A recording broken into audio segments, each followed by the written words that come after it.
That's right. You're listening to another episode of the co-main event mixed martial arts podcast. I'm Chad Dundas. That's Ben Folks. We're both longtime MMA journalists, and for nearly the last 13 years, we've been meeting here every week to break down all the action in the wild, weird, and occasionally wonderful world of mixed martial arts. Ben, we put UFC 311 in the books over the weekend from down there at the Intuit Dome in Inglewood, California. A very solid card of fights on Saturday night. We saw two champions retain their belts. Both Islam Makhachev and Merab Dvalishvili still have the gold around their waists as we reconvene this Tuesday afternoon. Obviously, we had a last-minute shakeup in the lightweight title fight with Arman Sarukian dropping out with a back injury. The day before the fight, you had Hanato Moicano step up to fill in. I think we will talk about that later in the show. First, though, you got to admit here, the men's bantamweights stole the show. You had an incredible back and forth, action-packed fight between Merab Dvalishvili and Umar Nurmagomedov. Dvalishvili ultimately emerges with the unanimous decision win. It was close, though. Do you think the judges got it right in this one? Yeah. I mean, the argument I could see you making for Umar is he did do some more cosmetic damage. You saw Merab looked a little bit more like he had been in a fight. But if you're scoring this round by round, I think Merab takes over that fight. I'm going to be thinking for a while about Ray Longo's corner work in this one. Good to see Ray Longo in somebody's corner doing Ray Longo shit, like telling him he don't like the fucking pace, Merab. And that seemed to be true. Through the first two rounds, it's an even fight. I thought Merab probably had the first, Umar probably had the second. But as Merab kept putting that pace on him, as John Wood predicted, as Ray Longo was telling him, Umar started to fall behind a little bit, and you could tell by the end he was worn out. He was tired. Merab looked like he could have done 5 more rounds of that. Do we even know if it's possible for Merab to get tired? Yeah, we've never seen it. We've never seen anything close. The nickname is apt, right? Calling him the Machine. I remember one time we talked a while ago now about how Ray Longo once said, you don't even really have to game plan with Merab because he's just going to go out there and do Merab shit. And honestly, that's kind of what he did here to Umar Nurmagomedov. The pace, as you said, is insane with Merab, over 25 minutes. One of the things that I like to tell civilians, square johns, normies, when we talk about how hard MMA is, I like to say, if you finish a marathon, it doesn't matter if you get tired. Like, you can pull yourself across the finish line with your teeth, basically. And hey, man, you still finished the marathon. That's great. In MMA, when you get tired, there's another human being in the cage with you trying to physically harm you and looking to take advantage of that. So even looking like you're getting tired is dangerous in MMA. And Merab never even gives a hint that he is the slightest bit weary. And frankly, in this fight, the weirdest thing was to see one of the Dagestani boys, a Khabib Nurmagomedov disciple, and Umar Nurmagomedov kind of get broke, got broken by the pace. By the end of it, Ray Longo was right. He did not like that pace, and he wanted to get out of there. And to me, that was kind of the shocking thing, was to see Merab not only not get tired and continue that pace for 25 minutes, which I think is something we knew he was capable of, but to see him make Umar tired. And we'll see Umar kind of break down at the end and give up. I thought that he won the first 2, and I thought Merab won the last 3. In any case, Merab storms back and puts this thing away in those final 3 rounds. You know what I think actually really helps Merab in like a even somewhat close fight, because of his fighting style, because he's not the kind of guy who's going to do a whole bunch of damage that's going to show up on your face. He's not the guy who's splitting you open with elbows or anything like that. He seems to have learned a little bit of showmanship. in the middle of Yes. a fight. Like, I'm glad you brought similar to this up. Michael Chandler being Yeah. like, fuck it, throwing you back. Like, he's going to give you a show even if he's losing. Merab's going to find a way to give you a show, even if it's not necessarily the kind of fight that fans usually react to. It's more wrestling heavy, it's more control, it's just in your face. And a lot of times, the bitch ass casual fan does not necessarily appreciate or respect that, but he finds these little ways to show you, look how much I am dominating this fight. And isn't it entertaining to watch me dominate it so thoroughly that I can mug for the camera a little bit? I Yeah. honestly think that that works. That's effective, I especially agree. because he's doing it and Umar can't take advantage of him taking a moment off to sort of do a pro wrestler thing of looking at the crowd and wagging his finger. Yeah. If you were really in it, if it was really that close, you'd be able to punch him in the mouth when he's doing that shit, and you can't because that's how in control of the fight he is and how he's wearing you down. That even on the judges, I think that that works. I absolutely agree. I saw some people voicing negative opinions about that online. I saw people saying they thought he almost gave that round away in the fifth with that showboating. And I have to say, I felt the exact opposite about it. I felt the same way that you do. I thought, when you're dumping Umar on his backside and then backing up to point and laugh at him, Yeah. right? That's a thing where you take what otherwise might be a simple takedown and you're turning it into a thing where everybody has to look at it and be like, wow, look what Merab did. And Yeah, I well, think, and imagine if you had taken him down like that and he popped right back up, which he might have. I mean, he had done that at several points in the fight. If you take him down and you step back and you point at him, it makes him look like, okay, yeah, he got up, but he got up because you were just fucking clowning him. yeah, And I like, agree. it's effective. It is. Chad, might we even say that this falls under the heading of octagon control? That's exactly what I thought, because at the end of this fight, I was like, okay, I feel like it kind of could have gone either way, but I feel like the judges got it right. But at the same time, I was reflecting after the fight. I don't even totally know what we're scoring Yeah, anymore. yeah. It started out, we were scoring, we had a like a hierarchical system of striking and grappling and octagon control, and then all of a sudden we're only supposed to score damage. And then the next thing you know, we're scoring who has the most effective striking and or wrestling. I don't know if we know what we're scoring. I know the UFC broadcast team doesn't know what we're scoring, and I don't know that the judges adhere to the scoring criteria beyond using the eye test and thinking, who do I think won this fight? I think it was that guy. Well, And when careful you're now. out You there, better talk about Judge Chris Lieben. He I was the thought he judge did for a this great job. for this Not only co-main. did he do a great job, he was dressed to the nines out Yeah. there. But I feel like when Merab's out there showboating, it might be octagon control. And I saw people saying he almost gave away the fifth round. I honestly kind of thought he won it with the showboating, because you looked at that and you thought, okay, very close fight, last 5 minutes. It is impossible to ignore the fact that it seems like Merab is in control, right? Right. And part of it is all that shit that he's doing. Well, and also part of it, I was a little bit surprised to hear Umar bring up even like a little bit of hints of complaining about the judges' score, because you look at just body language toward the end of that fight, just not only the very end, but the last few rounds, it did not look like he felt he was winning that fight. His Yeah. body language seemed very discouraged and that he could feel it slipping away from him. And when you heard Islam's comments after the fight, he seemed to think that like he knew what he was watching. Again, though, speaking of Islam's comments on it, I agree when he said Umar's young, he's hungry, he'll be back. You know, he went up against a champion kind of at the peak of his powers right now in Yeah. Merab. I think you run that one back in a year or 2 years' time, and maybe it's a different result. I think Umar's still getting better, and since his first loss, seems like maybe it's the first time he's come up against a guy who can do that. Merab might be the only guy on the planet who can fight at that pace and do that. I did know. Now we both picked Merab Yeah. in this one. I also picked Islam in round one. We'll talk about that on Friday's Power Hour when we talk about our $20 we never want to see again betting segment, where I did pretty good this week.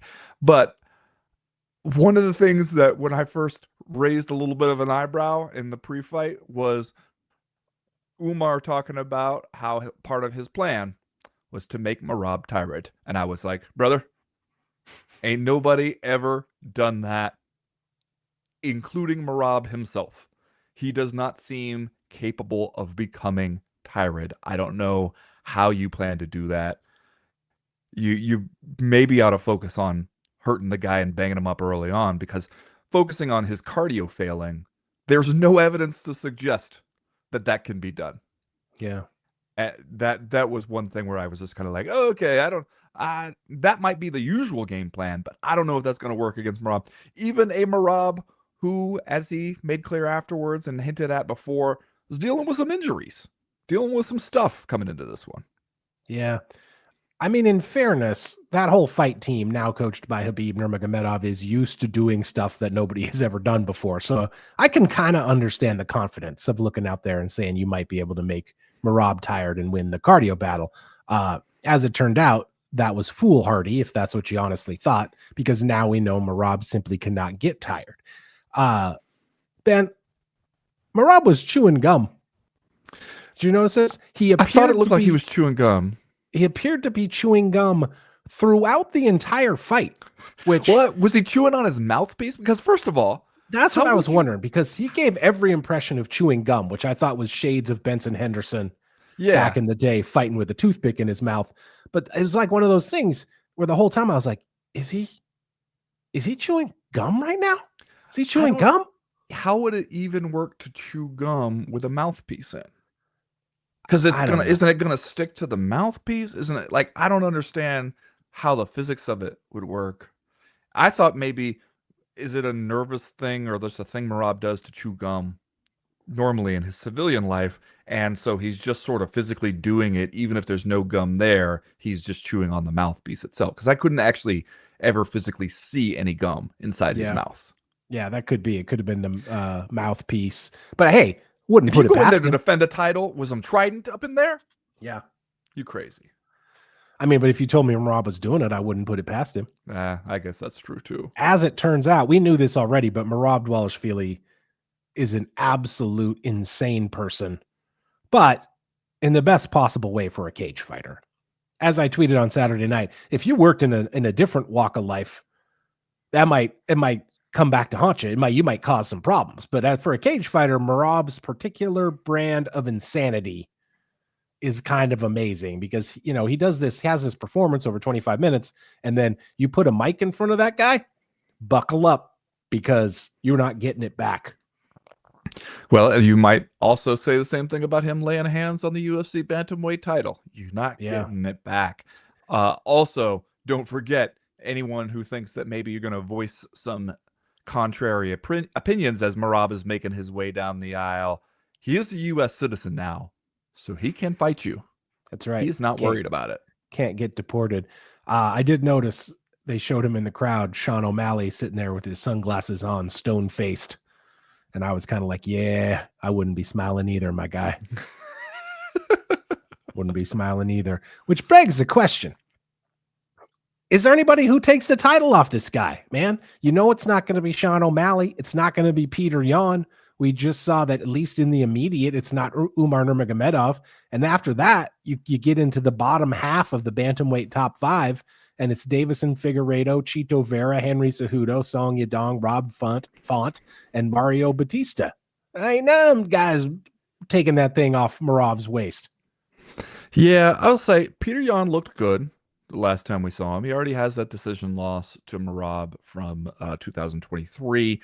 But if anybody, I would say maybe could get another shot, and through having some experience of what the Merab pace and pressure is like, might do a little better the second time.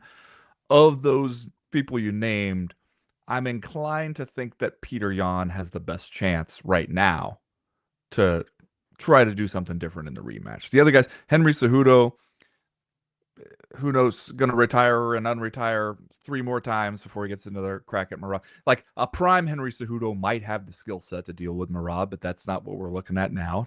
Father Time, undefeated, as you said. Sean O'Malley, definitely his strengths are not in the areas to stop Merab's strengths. You could always catch the guy early in a fight, maybe, but didn't seem too close to doing that before. And Umar, I think, if he could win a couple fights and get back there, sure, but I don't think the UFC is going to be in a hurry to remake this one. Uh, I think for now, you're looking at Merab. If we were doing our thing, what we did, where we're picking the bantamweight champion by the end of the year, I'd feel pretty confident having Merab at this point. Yeah. Well, the four guys you just mentioned as being potential guys that could beat him for the title are the last four guys Merab just beat. So Yeah. hard to really pick against Merab in any of those situations. Enjoyed seeing Khabib now having transitioned into full Abdul Manap role, right? Full coaching role, has 100% taken over for his dad, and he's standing there in the corner coaching Umar through this fight, saying and doing all of the things that you would expect Khabib Nurmagomedov to do, in that he's not cutting you no breaks over there in the No. corner.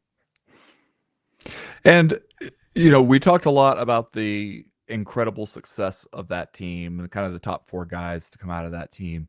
And even this one, which is a rare disappointment for them, coming on the same night as Islam Makhachev defends his lightweight title, this brings their overall record, those top four guys, to 92-2. Still pretty good. Yeah, still very good. Remember, you're listening to the Co-Main Event podcast proper. This show drops every Tuesday afternoon for free in your timelines and your podcast libraries. But if you want even more of the Co-Main Event, you can find Ben Folks and myself all week over on Patreon. Hit us up at patreon.com/co-main event and get loads of extra audio and video content, as well as access to our official Discord message board where they're talking fights and a lot of other stuff literally all the time. Hit us up on Patreon, patreon.com/co-main event. We've got a bunch of handy tiers of patronage. Join the team over at patreon.com/co-main event. Another way you can support the show is by going to co-mainevent.com and checking out our merchandise shop. We got t-shirts, we got hats, we got hoodies, we got lots more. Stop by and pick up our best-selling Daddest Man on the Planet coffee mug while we can keep them in stock. Get a Dundasso t-shirt or a hoodie, get a Bobby Nux shirt, get a Volcomania t-shirt. We got it all. Just go to our website, co-mainevent.com, and click the link at the top of the page that says shop. As always, we partner with our friends at Superconductor on the shop. They are a brand and design studio from Portland, Oregon. We can't recommend them highly enough for all your design needs. Hit them up at studiosuperconductor.com or on Instagram at Studio Superconductor. And Ben, we have not done this for a long time, but this week we decided to bust out an old favorite of the CME listening audience. It's Are You Fucking Kidding Me? And if you are a relatively new listener to the show and you haven't heard this segment before, well, it's pretty self-explanatory. You fucking kidding me? If you're watching the video version, you can see Ben Folks taking a long pull out of his Are You Fucking Kidding Me coffee mug right now. Ben, I got to ask, what's your Are You Fucking Kidding Me this week? Well, Chad, I don't know if you saw this. It was an item in the news that Donald Trump was inaugurated as president again. That happened yesterday. You might have noticed it because there were some MMA luminaries on hand, including UFC CEO Dana White, Joe Rogan, and of course, Conor McGregor. Now, my Are You Fucking Kidding Me goes out to, saw a lot of sort of just yuck MMA website and MMA news story adjacent items about Conor McGregor riding on this bus to go to the Trump inauguration. He's on a bus with the Paul brothers and their mom and the comedian Theo Vaughn, who at some point shouts out back at him to keep his hands off the Paul brothers' mom. We're having a good time. Except that the maybe part of the joke is that he has been found liable for sexual assault in the past and has been accused of sexual assault multiple times. Keep your hand off my mom. Adjudicated rapist. Yeah. That seems like something you need to make sure to mention in your story about this if you're running it as an MMA website, because it is important context maybe for the joke there. Also, glad to see Conor McGregor could attend Donald Trump's inauguration, since they do have something in common, which is that they have both been found liable by juries of their peers for sexual assaults. So just kind of the worst people getting together, having a good time. Are you fucking kidding me? You fucking kidding me? You ever feel like the old world is dead, the new world is struggling to be born, and now is the time of the monsters? Every day, brother. Every Okay, single day. just checking. Well, Ben, we got our first inductee into the UFC Hall of Fame for 2025. A big to-do to celebrate it on the UFC 311 broadcast on Saturday.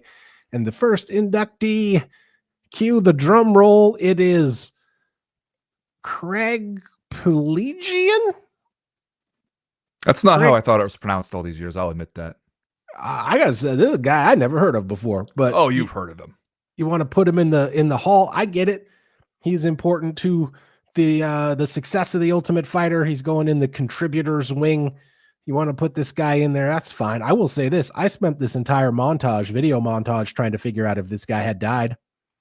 You know what I mean? They were showing him. He was sitting there. They were cutting back and forth, but then I was like, wait, are we putting this guy in posthumously? Are we putting him in because he died? And then at the end, you get the kind of swelling piano music that sounds like we're doing the in memoriam segment on the Oscars. And I was like, oh, did he die? But no, smash cut to Craig Pelagian in the crowd, yucking it up with Dana White. So we go to the interview segment of this thing. And you know, the montage has got some interviews about his work on the early seasons of The Ultimate Fighter. He starts talking about Dana White coming into the training room during the first season of The Ultimate Fighter and given the famous "Do you want to be a fucking fighter" speech. Mm-hmm. We all know it. We've all heard it a million times. It is, in fact, an iconic moment now in the history of the UFC. Ben, this motherfucker starts getting choked up. Like he is going to literally start crying at the memory of Dana White given the "Do you want to be a fucking fighter" speech. Are you fucking kidding me? We all liked it at the time. It was great. You're going to sit there and cry? Like literally, you're going to get choked up and cry like it's the fucking "I have a dream" speech? The fuck out of here with that shit. Are you fucking kidding me? Well, also, I can't let any mention come up of the "Do you want to be a fucking fighter" speech and not remind people, because we are very, very quick to forget this detail, this important contextual detail. He gave that speech when the fighters initially balked at the idea of fighting for free on the show. They realized that they were going to be on the show. They did not seem to realize that they were going to fight like 3 times or whatever during the course of the show, and they would not be paid for any of it. That they were pro fighters there to fight these fights for the chance to get paid by the UFC. And when they figured that out during filming, by the way, which kind of tells you something about maybe what the pre-production meetings were like, they figured it out during filming, and the fighters, there was a rumbling of dissent at the fighter house where they were like, we're not going to fight for free. We are professional fighters. And Dana White had to come down there to yell at them about, do you want to be a fucking fighter or not? And what he meant is, do you want to fight for free for a chance to fight for money or not? Then he reluctantly agreed, I think it was $5,000 that he would give anybody who finished their fight on The Ultimate Fighter.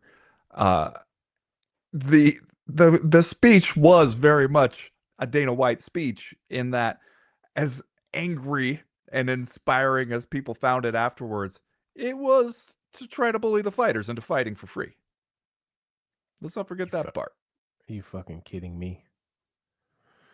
Also, hard not to notice that Dana White's voice has completely changed in the years between the ages of like 30 and 55.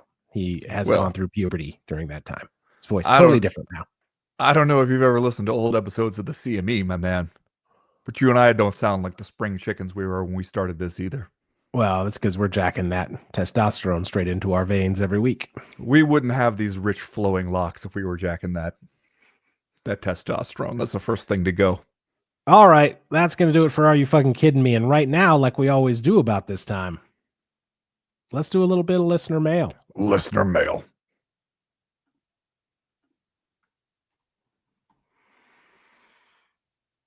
Well, Ben, the first piece of listener mail this week comes to us from Zach Lemon over on Patreon. He writes, I'm not sure I'd ever heard of Mr. Peyton Talbot before hearing you two talk about him on this past week's shows. So I made sure to be on the couch to watch him get fraud checked by a gray-haired Brazilian. Thanks for setting me up for sadness, you guys. Still love you both equally.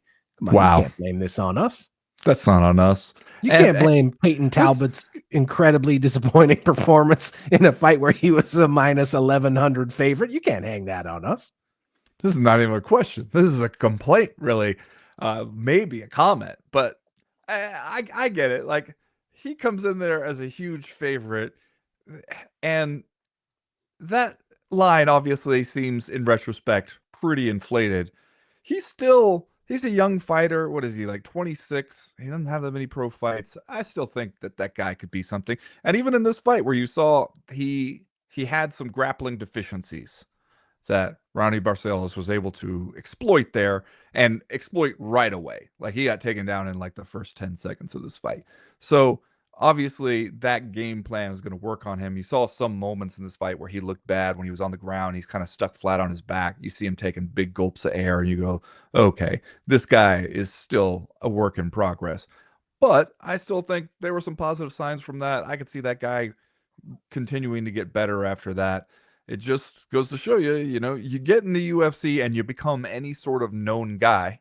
Even if we think that we're trying to set you up for success, even if you go in as a huge favorite, especially in those lighter weight classes, there's not a lot of easy fights in the UFC. Yeah. If anybody hanging around in there is probably pretty good. I mean, remember when the UFC, they went out on a search for somebody CM Punk could beat, still couldn't find him. Just want to say again, not our fault.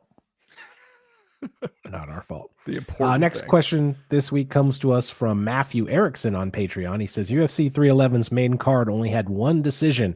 The rest were finishes. 3 of those were in the first round. So why did the card still last over 3 hours? I used to love the days when you'd get a fast and exciting card and get to go to bed early. Now they jam the cards with so much filler, so many sponsors, and so much encouragement to gamble. But if you or someone you know has a problem with gambling, will we ever have a fast and exciting card again, or do fast and exciting cards just mean we have to listen to more ad space? I kind of thought this too. I was looking at the hour once you get through the first 3 fights of this card, 2 of which were first round stoppages, and then you had Jiri P with the TKO Jamal Hill in the 3rd round. I started looking at this. I started thinking, oh, we're gonna be done with this thing by 9:30. You turn around, next thing you know, it's 11 o'clock. Yeah. Rolling out the main event here. Yeah, it did feel that, especially in the second half of the pay-per-view, we are intentionally inserting this stuff. Some of it ad stuff, sponsor stuff that they feel they got to get to.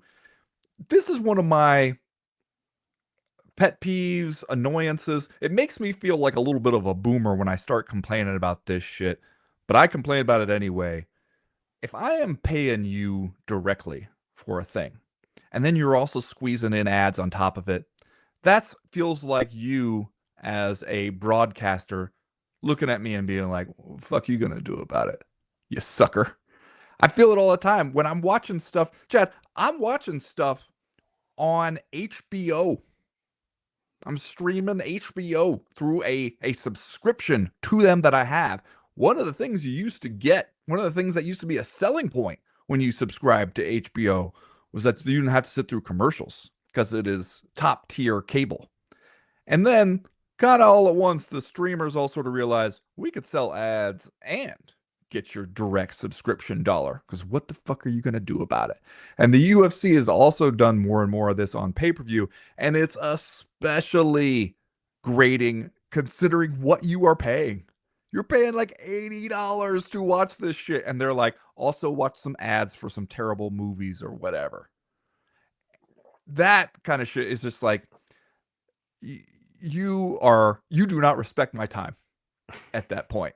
And yeah, I get annoyed with that too, especially because it's not like anybody's coming away from a pay-per-view where there are a bunch of quick stoppages on 5 fights on the main card and being like, it was bullshit. That was only 2 hours. It was only 2.5 hours. Nobody's saying that. This shit doesn't start. It doesn't start until 10 p.m. Eastern. Those people, they'll enjoy it if you give them 2 action-packed hours of fights, 5 fights they all kind of care about. They're not going away complaining because the viewing experience wasn't long enough. It's long enough. It's plenty long enough. If you get some good, quick fights, we're going to be happy with that. So we don't need to keep throwing it back to the desk and whatnot. I mean, if you start listening to stuff the UFC does not respect about its fans, our time will be on the list, but it ain't number one. It's not going to be number one. I mean, this is more and more. This feels like a vehicle to deliver advertising, doesn't it? I mean, I guess that's all of what TV is, but the cage is covered in ads. We got ads on the broadcast. We've known for a while that Endeavor's going to wring every last cent out of this thing that it possibly can, but anymore, what to expect. Yeah. Next question this week comes to us from Dan Alexander. No, I'm sorry. Cause Steve. CAUSE_Steve. So I don't know if it's cause Steve, like you want to cause Steve to do something. Or is this cause Steve emailed us? We are reading his question. Yeah. Or is it cause Steve? Like because Steve? I don't know. Longtime listener and cowboy astronaut cigarette smoker. Wow, that's an old school reference. Yeah. First time emailer. During the prelims, Bekiev landed a few bombs to the back of the head that didn't look like they could have landed anywhere else before Reese joined the land of wind and ghosts. My question is, what are the rules for back of the head shots? Other favorite Dundasso techniques like eye pokes, groin shots, knees to downed opponents all get pauses in the action, if not a point deduction. I don't think I can ever remember seeing back of head shots ever getting any attention. Please discourse. We have talked about this a lot. The only real significant stoppage that I can think of from a back of the head shot, I believe, was in Brock Lesnar's first fight against Frank Mir, where there was like a pause in the action to tell him don't hit the back of the head. But mostly, this is an analogy I've made plenty of times before. Getting punched in the back of the head is the MMA equivalent of holding in football. Like, you could call it on every play if you wanted to. Somebody's out there holding on a football team. There's back of the head shots that happen a lot, and they rarely ever get more than a warning. And so I don't know. It seems like a rule that you have to have for safety reasons, for sanctioning reasons, that largely goes unenforced. I think because it happens so frequently, and perhaps because it's hard to police. It is hard to police. I think that part of the difficulty is that you often see back of the head shots in a situation where the guy on the bottom is hurt. He's trying to move. He's trying to show the referee that he's still in it, and the other guy is trying to just pour on the punches to get him out of there. And some of those shots are going to land to the back of the head as he's trying to move. And I think you usually get away with that. I was trying to look it up just now, and I can't remember. It was a Brazilian fighter, I want to say, but I can't remember his name, who probably like 10 years ago now in a UFC fight got disqualified because that exact situation. He's pouring on the punches, and some of them land to the back of the head as part of the finishing sequence, and he actually got disqualified. And it was notable for how rare that is. What's crazy to me is the situations like cause Steve points out where you are throwing them and it's not a hectic firefight kind of situation. You're throwing them, they land on the back of the head while we're watching. We can't see how you thought they were going to land anywhere else. We saw, like, frankly, when Michael Chandler and Chucky Olives, that was a situation there too, where Michael Chandler is hitting the back of the head, and it seems like he is meaning to hit the back of the head and gambling that MMA will not enforce its own rules and being correct about that. And I've seen, like I mentioned last week when we were talking about Clay Guida being in the locker room for one of his fights at a UFC Fight Night event in Omaha. And I got to be there. I think it was Yves Levine was the referee for that fight. Before the fight, he comes in there to have a quick rules meeting with Clay and his team, and he explained the back of the head stuff. He had a folded up piece of paper. He had like a piece of paper that he had folded up long ways into thirds, and he held it up on the back of his head to show where he would consider a strike to the back of the head, so that it wasn't just directly behind the ear that was considered legal. It was sort of what we've heard described at times as the Mohawk rule, and he was trying to tell him that's the place where I will consider it the back of the head. But we see guys get hit there all the time, and it just seems like that's one of those where your corner can complain about it. The referee might say, watch the back of the head. But how many times have we heard the referee being like, watch the back of the head? 2 more punches land to the back of the head, and then some to the side of the ear or something, and then the fight is stopped, and the guy who was punching the back of the head wins anyway. It's never a situation where you land 1 punch to the back of the head, and the referee's like, no, no, no, no, no, we're stopping this right now, and taking a point or even issuing a warning. It's always just kind of like a, hey, stop doing that while you're doing it kind of situation. That is one of those that you're probably going to end up getting away with most of the time. But my one exception to the rule is what I refer to as the John Jones rule. If you can hit somebody in the back of the head while you are facing each other, you ought to be able to do it. That should be legal.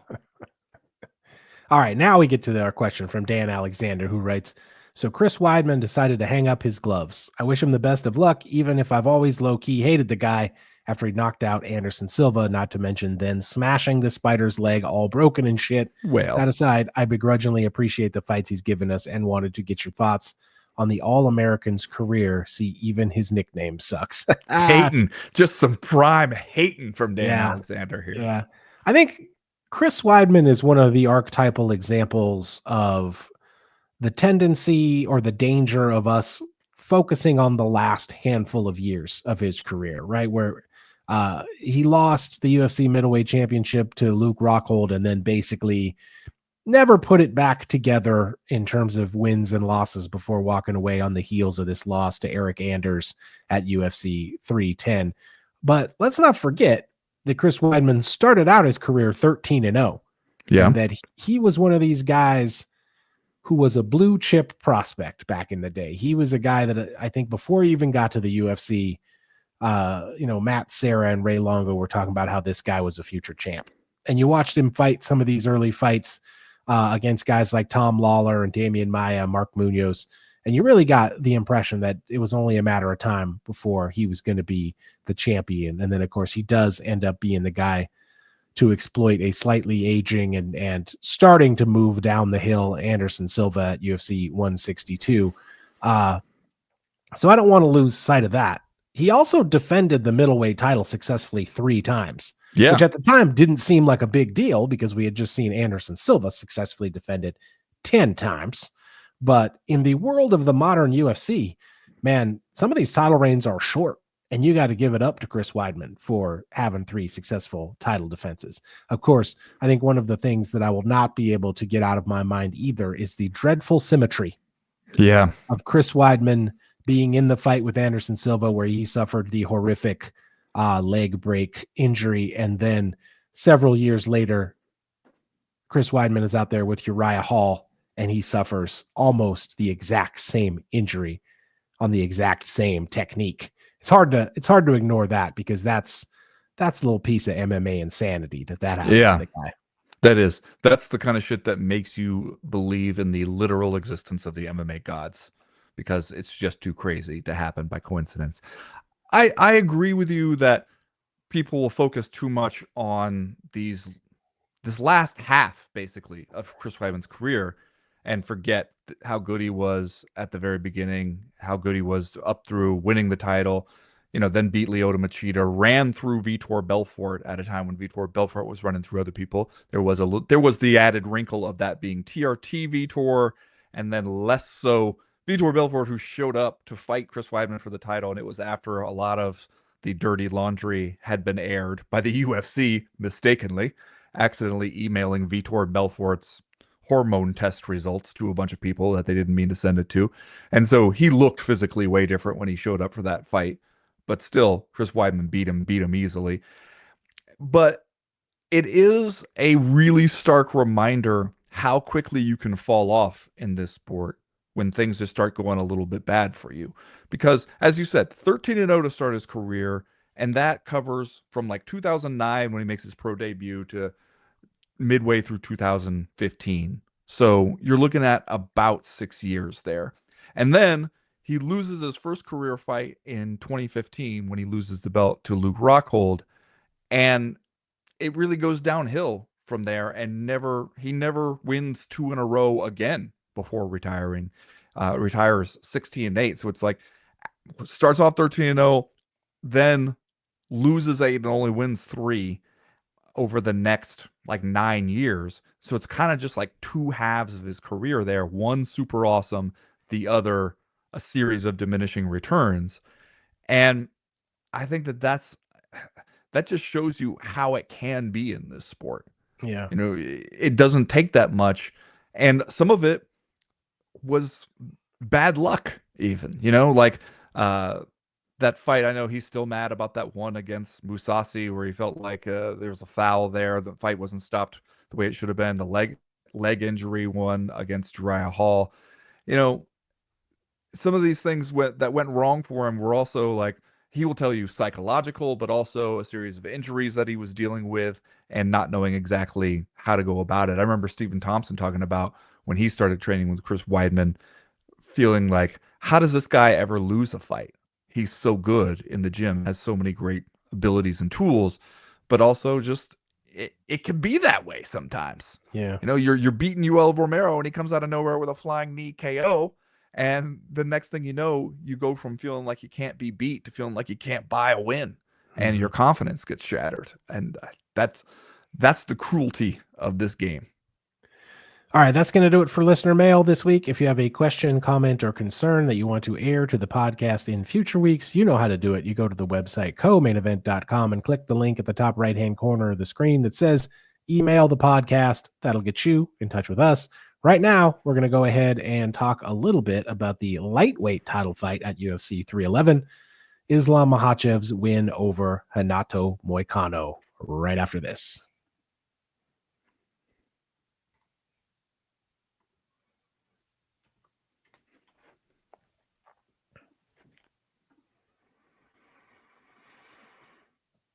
Well, Ben, obviously you can't talk about the UFC 311 main event without talking about what befell Arman Tsarukyan, a back injury or back spasms, whatever you want to say, that he started to experience as he got into his weight cut, which ultimately caused his removal from this main event. Renato Moicano steps in, and then Islam Makhachev does what champions do, defeating him in the first round with one of these nasty ass Darce chokes that Islam Makhachev can throw on you seemingly at will. I guess we're calling it a Bravo choke. You can tell me what the difference is, but that's 2 in a row for him with this technique. He beat Dustin Poirier back at UFC 302, and then he beats Moicano at UFC 311. This seems like one of those, he's going to try to do it and you still can't stop it type situations. Well, I think it lends itself so much to his game, right? Because he's the guy who can take you down, put you on your back, and if you stay there, he's going to beat you up from there. So you got to get up, and he will even sometimes provide you openings to think you can get up. And when you're trying to get up and create that space, that's when you leave yourself open for that. All you need to do is just get your arm extended in a little bit of the wrong position. Sometimes not even that. He can just make it the wrong position. And especially guys who get really good at that choke. And I always love doing that choke just because you don't risk that much in doing that choke. You usually aren't risking position. It's not like going for a guillotine. You're not burning your arms out going for that choke. It's just sort of like if you can slide it in there and get a little bit of position at first, you can then sort of tighten it up without having to wear yourself out or to give up any kind of good position.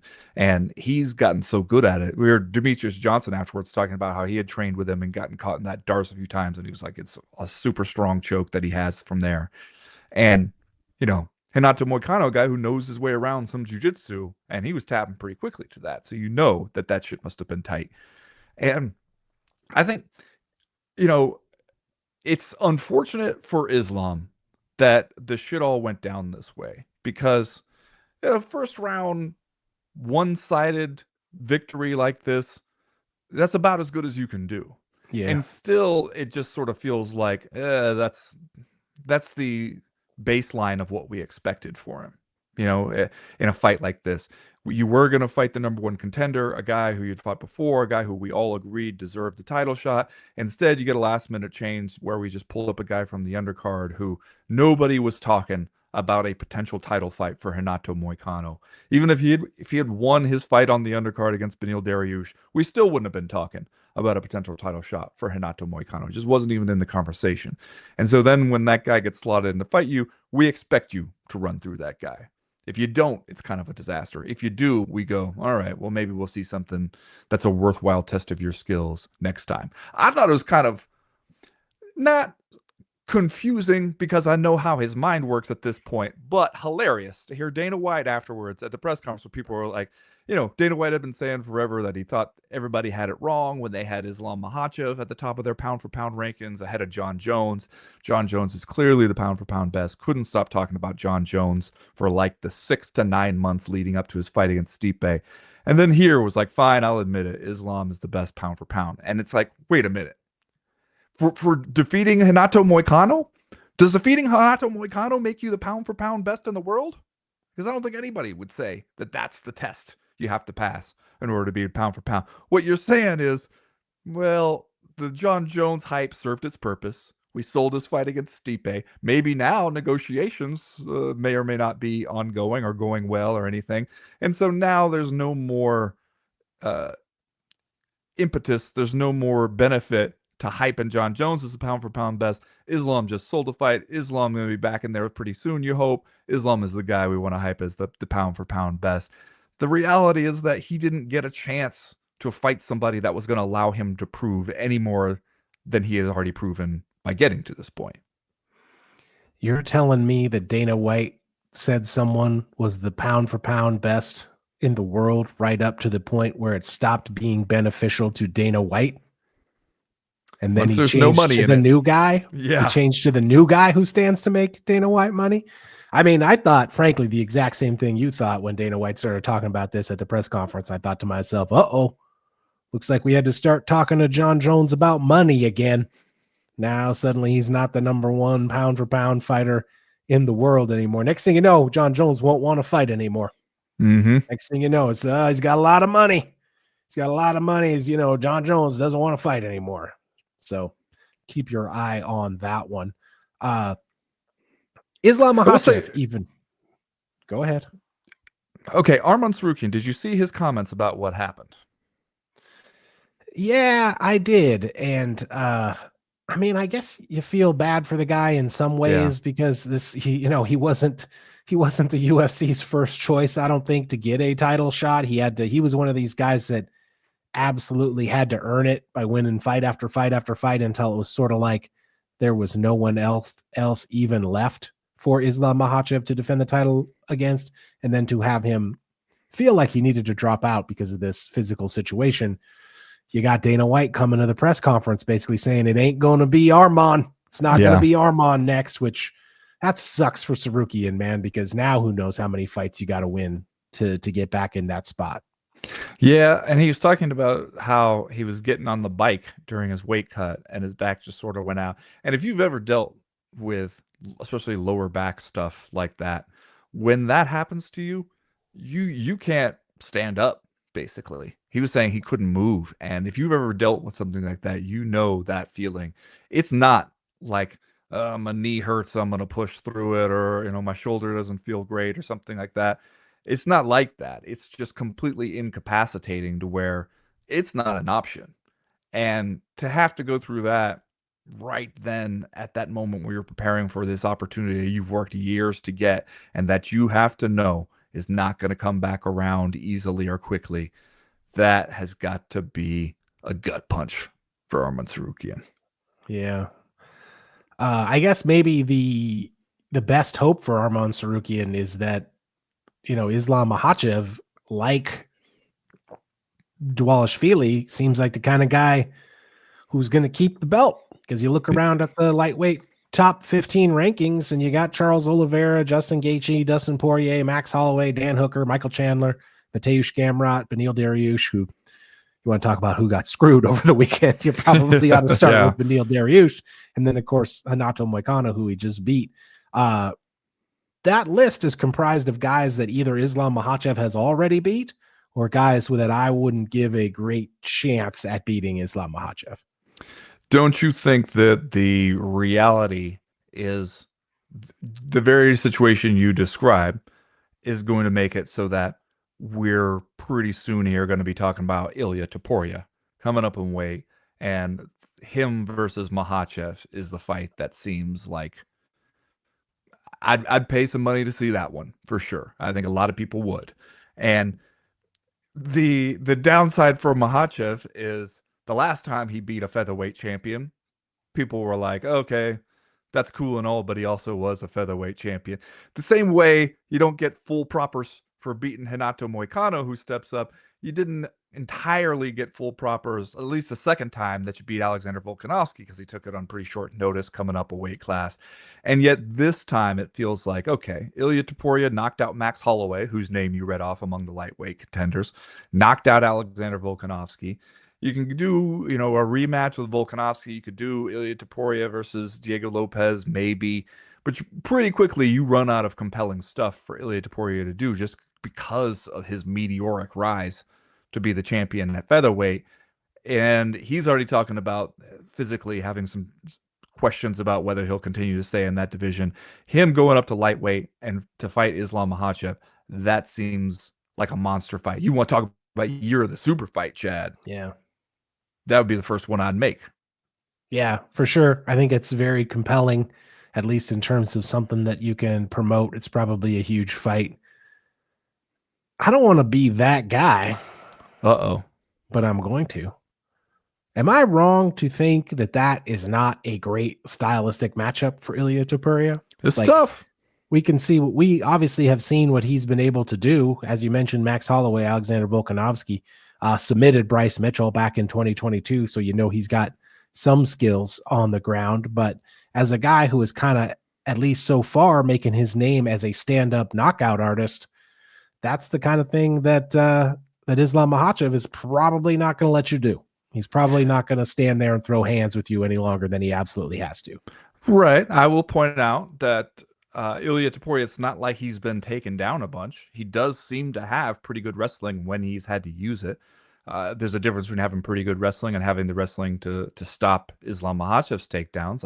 I'll give you that. There's also a difference between having the power to knock people out with a single shot at featherweight and having that power translate up a weight class at lightweight. So there are some of those stylistic questions, but I think that that's what makes this fight interesting, is that you match Ilya Topuria up against any featherweight on earth right now, and he's going to be a big favorite, just based on what we saw last year of him knocking out Volkanovski and Holloway.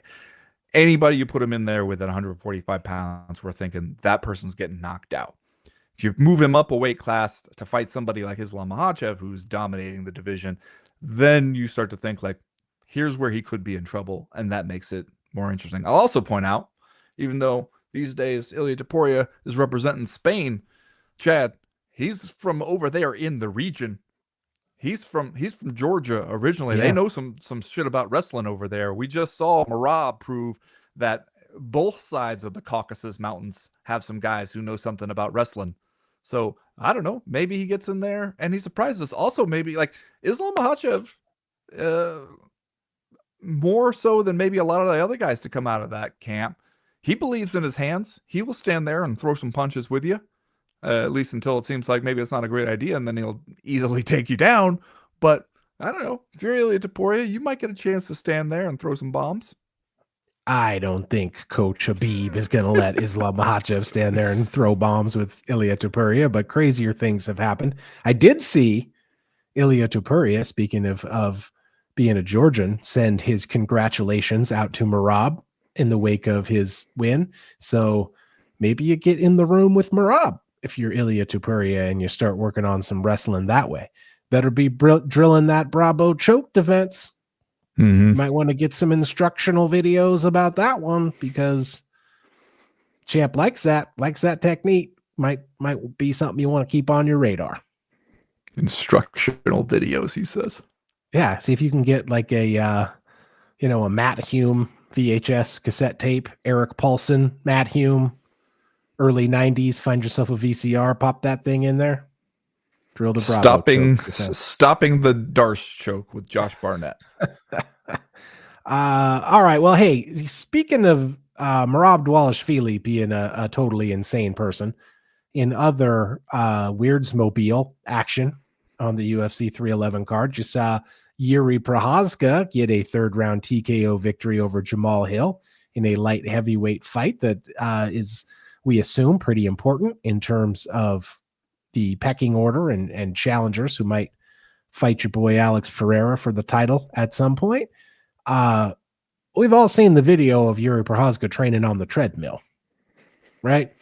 Yeah. Walking on the treadmill, throwing punches, doing his head movement. Ordinarily, I would say that's an insane thing to do. And then you see Jiri Prochazka actually fight. And I'm like, well, who knows what this guy's doing that isn't crazy. And yeah, there was a point in this fight where I may have said out loud to myself in an empty room watching these fights, holy shit, did Jiri learn some defense? Because if he does, he could be a little bit of a problem. He just hasn't really prioritized defense at too many other points of his career. But here, he was making Jamal Hill miss an awful lot. And then he was dialing in those counters, and that's when he was really hurting Jamal Hill. And it's just like, if you like, that's an improved version of Jiri. Before, the thing we were saying about Jiri is he's aggressive, he hits hard, he always believes, always believes. But you see him in that Alexander Rakic fight, he's getting touched up, and he doesn't even seem like he's thinking about defense. He is just coming forward. If he has to eat some shots, fine. He's not worried about it at all.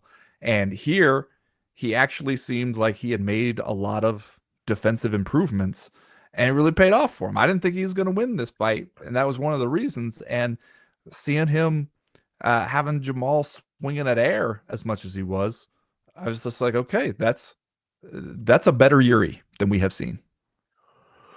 I mean, I don't know that I would say defense per se, right? It's not out here doing the Philly shell or whatever it's called. He's just he's on some Matrix shit. Avoiding punches. That's defense. Yeah, I guess. It is way more defense than we've ever seen from him before. Sure. Yeah, no, I'll give you that. It's just not what I would consider traditional fighting defense. He's still keeping his hands low enough to tie his shoes while he's out there and swinging his head around like he's in the Matrix. But he looked great. Who else he did that is Muhammad Ali. There, okay. Yes, I said it. I'm comparing Jiri Prochazka to Muhammad Ali. He was out there floating like a butterfly and stinging like a bee, Chad. Jiri Prochazka, the new Muhammad Ali, Ben Folks says.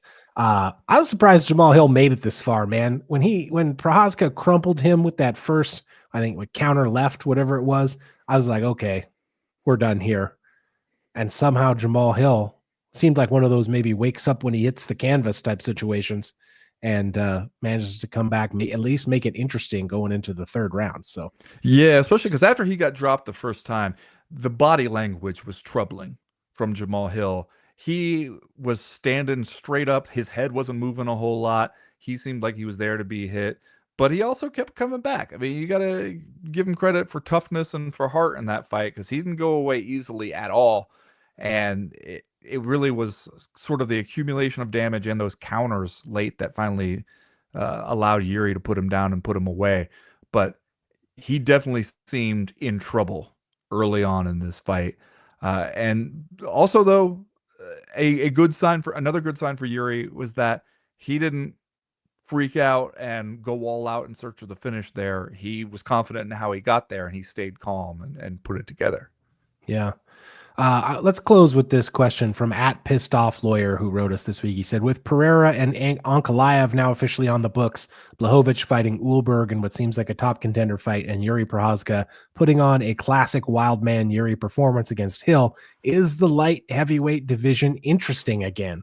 And where does Jiri go from here? Krylov, Roundtree, Reyes rematch? I mean, even though most of the guys you just mentioned are a little bit under the radar, I think in terms of like casual recognition, it does kind of seem like we have as interesting a crop of contenders as we have had in a while at light heavyweight.